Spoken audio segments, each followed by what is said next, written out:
તો hello friends, કેમ છો બધા? સંજય નીતિન ન્યુ બ્લોગમાં તમારું હું સ્વાગત કરું છું ને આજે આપણે આવી ચૂક્યા છે ભવનાથ જુનાગઢ જય ગિરનારી મિત્રો. તમને પહેલા તો અને બીજું કે અત્યારે અમે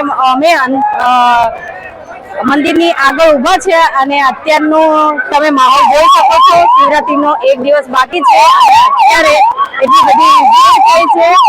તો આગળનો અપડેટ જાણવા માટે તમે અમારા વિડીયો સાથે અંત સુધી બન્યા રહેજો અને આગળ પણ હું તમને જણાવતી રહીશ કે કેવો માહોલ છે અહીંયાનો. અને બીજું કે તમે અમારી ચેનલને સબસ્ક્રાઇબ ના કરી હોય તો તમે સબસ્ક્રાઇબ કરી દેજો અને વિડીયોને લાઈક કરજો અને તમારા મિત્રો સુધી અમારો વિડીયો જરૂરથી શેર કરજો. ક્યોથી લે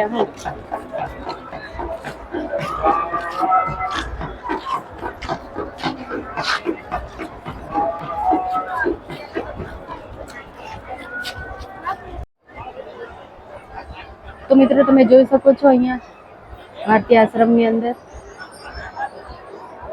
લોકો બધા વિસામો લઈ રહ્યા છે.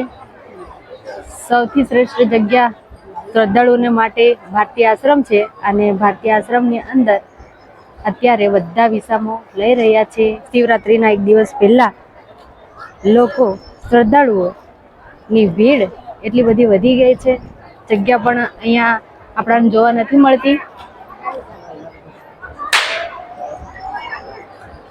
અને અહીંયા મેડિકલ કેમ્પ પણ છે કે જે પણ લોકો બીમાર થાય, કંઈ પણ થાય તો અહીંયા આગળ મેડિકલ કેમ્પ પણ બનાવવામાં આવેલો છે.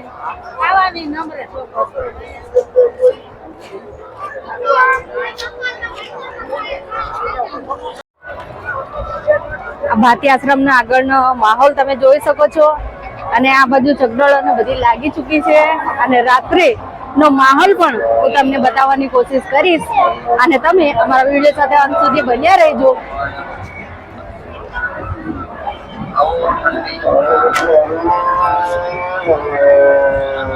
જમવાનું પણ ચાલુ છે.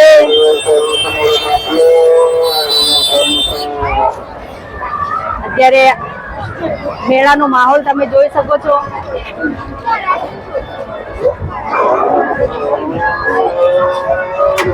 અહીંયા તમે જોઈ શકો છો નાની દીકરી પોતાનો પેટ પૂજા કરવાને માટે ગરીબી શું કરાવે છે. આ કેટલી નાની દીકરી છે તમે જોઈ શકો છો.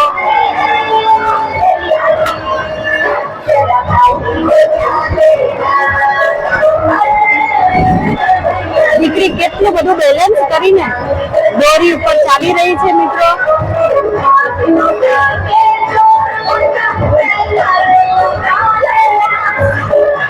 કાફી પેટ શું કરાવે છે. સાચી વાત છે.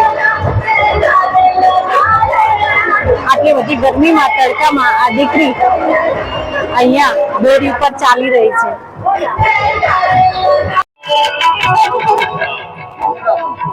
કિન્ના રખાડીના માતાજી તમે જોઈ શકો છો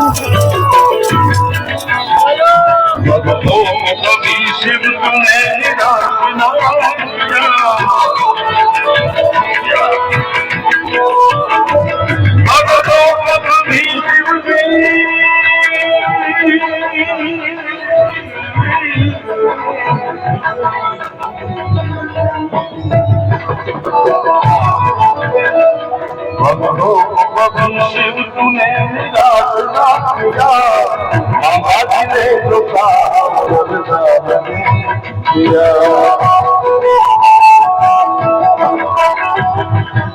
बड़ा है तेरा दाहिना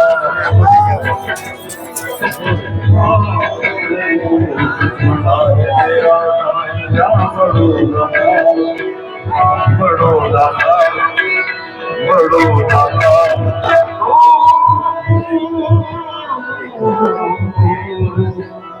આ છે કિન્ના રખાડા. મિત્રો તમે જોઈ શકો છો અત્યારે માતાજી બધાને મળવા માટે આવ્યા છે.